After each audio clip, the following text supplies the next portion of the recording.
7:51. Los efectos de esta tragedia que hemos vivido todos van a perdurar mucho tiempo. Y esos efectos han tocado a casi todo.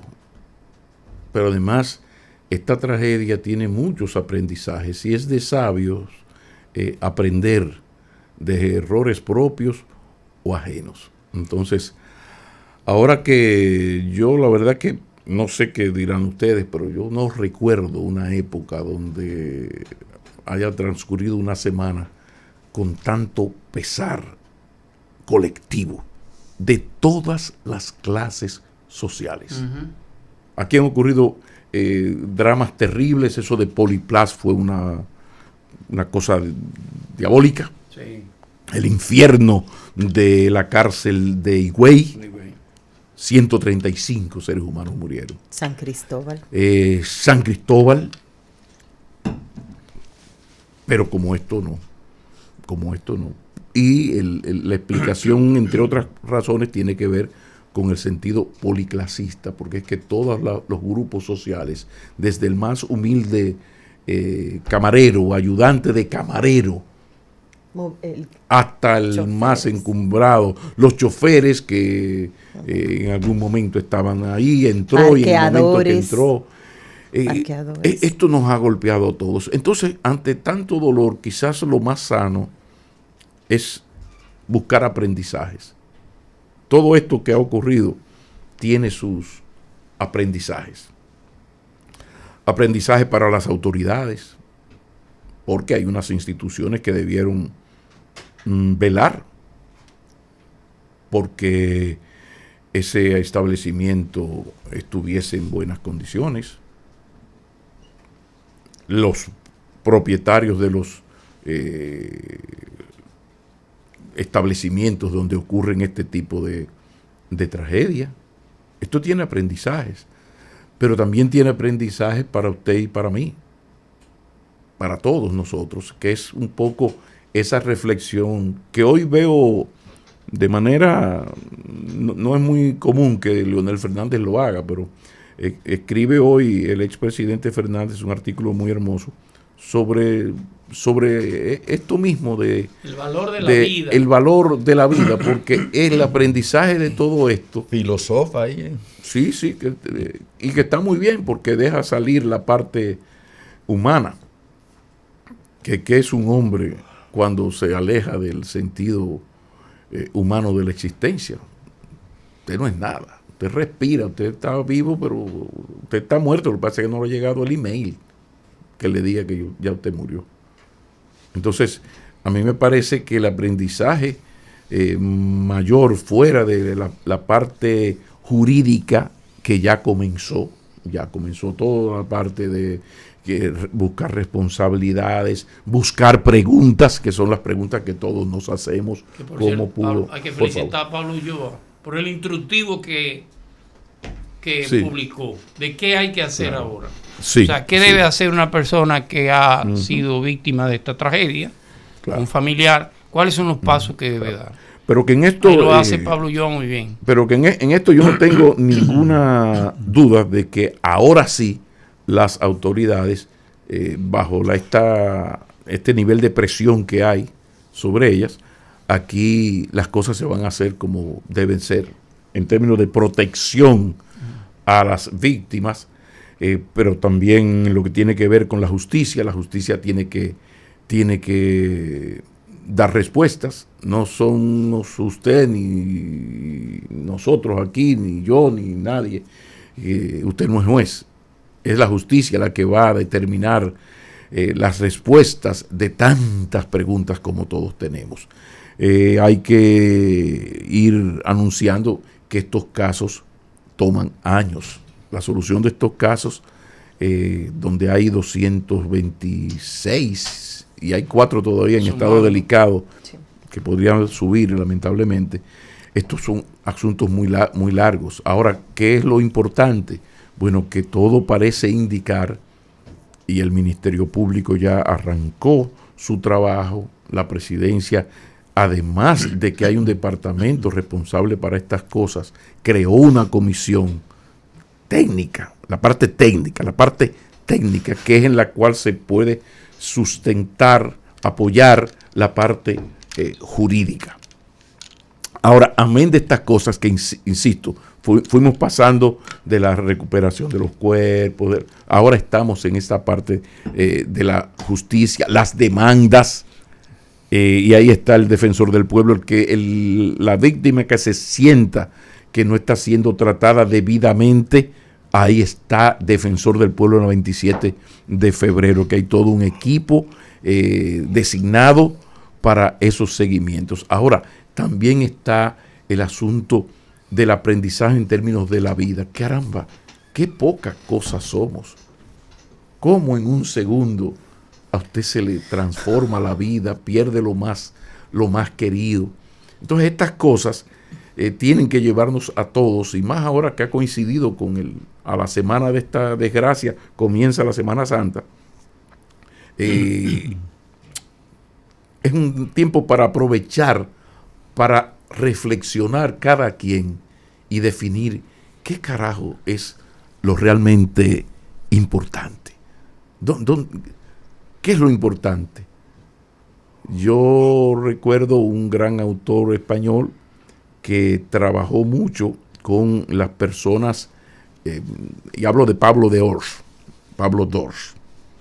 Él es cura y era de estos curas que la iglesia designa, en este caso en el Hospital La Paz de Madrid, para acompañar a las personas cuando ya están desahuciadas, que les quedan 8 horas, un día, 2 días de vida.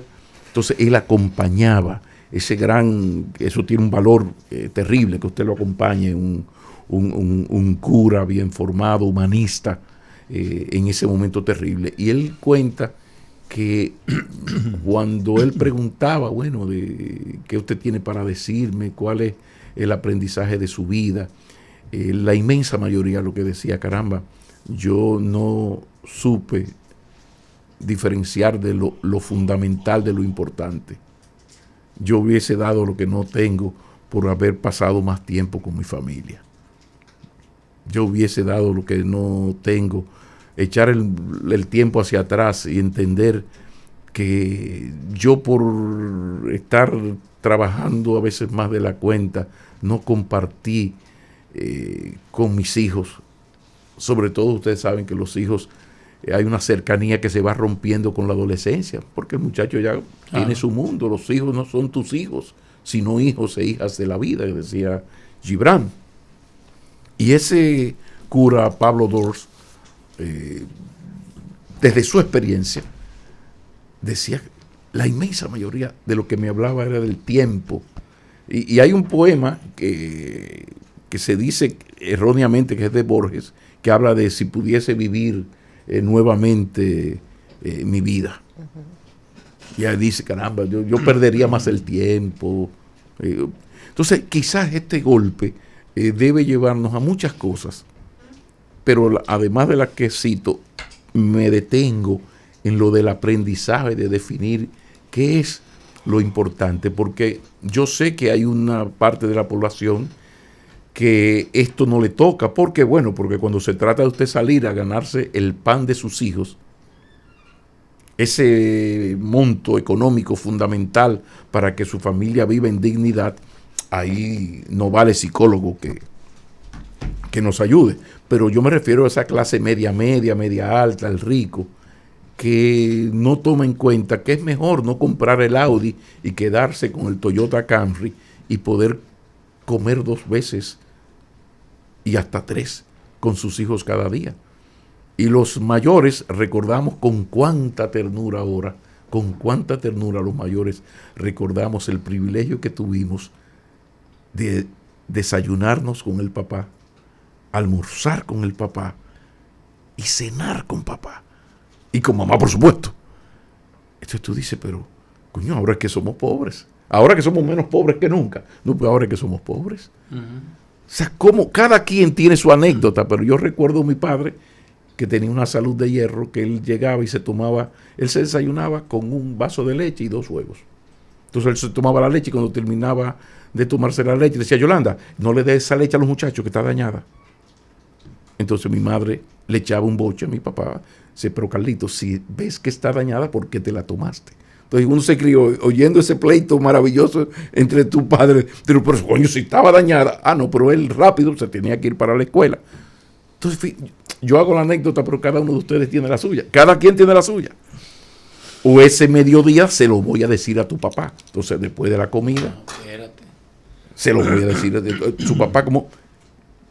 Entonces de repente estas cosas tienen que llevarlo a ese aspecto de redefinir dentro de sus posibilidades económicas, me repito, porque yo no estoy refiriendo al pobre señor que es watchman y sale de un trabajo y se mete al otro para conseguir los 20 mil pesos para que sus hijos no pasen hambre.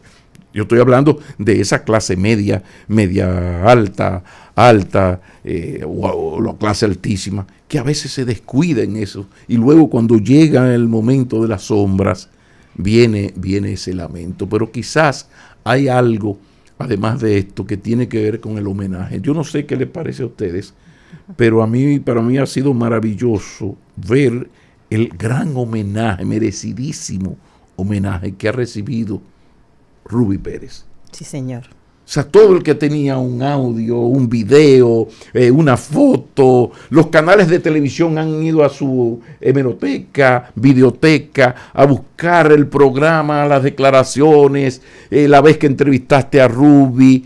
Cuánto reconocimiento, merecido reconocimiento a Ruby Pérez.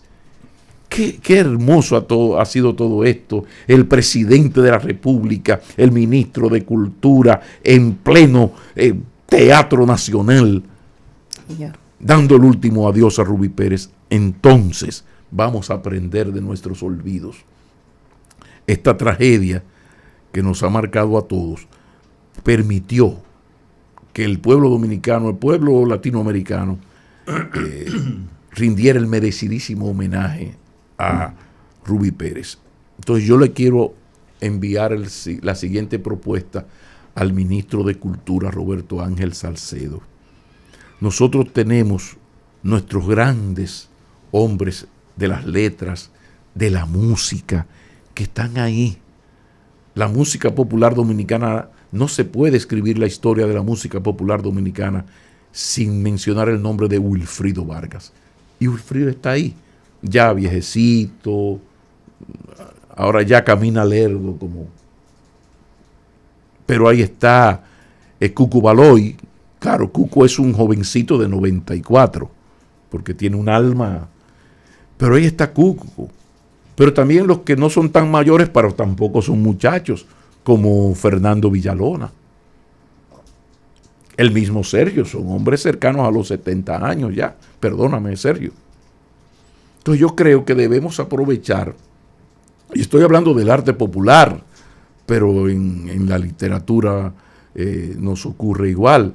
Entonces quizás es el momento, hago la sugerencia, la propuesta al Ministerio de Cultura, que yo sé que va a contar con todo el apoyo del sector privado, los bancos. Ahí está el Grupo Popular, que es una de las grandes víctimas de esta desgracia.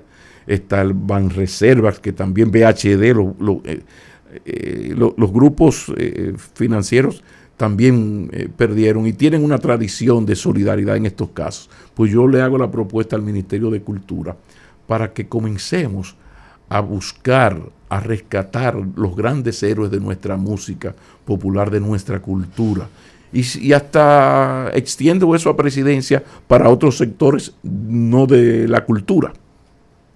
Qué sé yo, a mí me gustaría ver un homenaje inmenso de este país, del Ministerio de Salud Pública y del sector privado, a José Joaquín Puello, ahora que está en plenitud de sus facultades, sigue trabajando como si tuviera 60 años. Yo creo que es tiempo también, amén de lo anterior, de lo que ya dije, es tiempo también de los homenajes, de los reconocimientos, pero me centro en el Ministerio de Cultura y en nuestros grandes hitos del arte popular.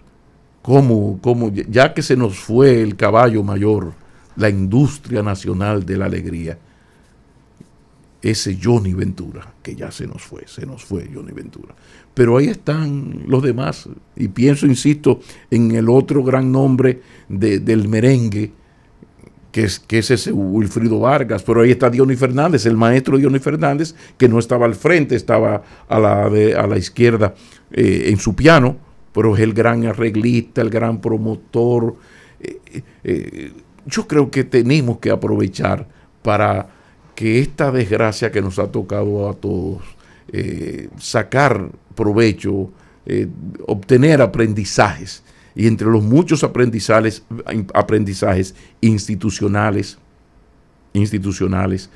aprendizajes de todo tipo, pero me detengo y lo dejo de ese tamaño en hacer la propuesta al Ministerio de Cultura y al sector privado que se quiera sumar a realizar grandes homenajes, sentidos homenajes a esa gente muy, muy querida por el pueblo dominicano, y que quizás los más jóvenes no los conocen, porque el muchacho de 15, 20, 30 años quizás no tiene pura idea de lo que significó o Johnny Ventura, o el maestro Wilfrido Vargas, o Cuco Baloy, que Cuco Baloy está en la historia de la música popular dominicana, no solamente porque Juliana, qué mala eres, Juliana, sino porque en los ardores de la Guerra de Abril grabó con los ahijados aquello de las páginas gloriosas. Se escriben con la sangre de los pueblos. Era un son maravilloso. Entonces, estos nuestros grandes hombres, que son una especie de banda sonora de la historia del pueblo dominicano en su vida democrática y hasta predemocrática. Ojalá que el Ministerio de Cultura y el sector privado se unan y periódicamente hagamos homenajes, rindamos homenaje y reconocimiento a los grandes artistas de nuestro país. Rosario Medina y Gómez, por favor, adelante y valor, pero antes, vamos a la pausa. Vaya preparando. Sí, señor. Vaya preparando. Gracias. Conoce las claves del día.